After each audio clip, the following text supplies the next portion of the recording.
Arise ye deplorables, has been position of many right-wing politicians these days.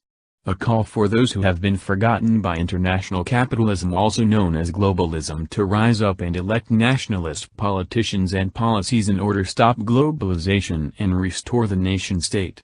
This call has been answered with Brexit and the just recent election of Donald Trump. The ruling class would like you to believe that this movement is merely an evil racist movement meant to stop diversity and whatnot. And don't get me wrong, there is definitely that sentiment within these movements, but at the forefront of this movement, just like almost all movements, is economics. The fact that international capitalism has created not an exploited class, but instead a forgotten class. A forgotten class who now live in cities of rusting buildings, lackluster jobs, and stagnated wages. A forgotten class who is now making their presence known again.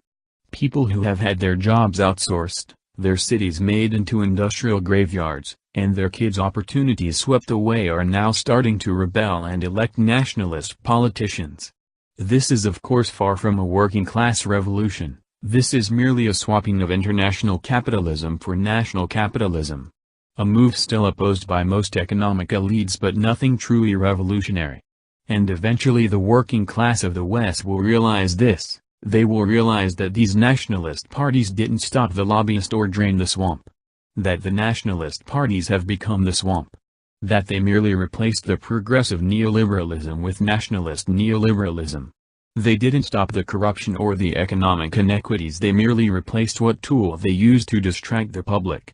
Instead of distracting people with respect to my pronouns, non-issues and tales of how progressive the neoliberal candidate is this year, they'll distract them with tales of how great they are making the nation and how much they are standing up for traditional values.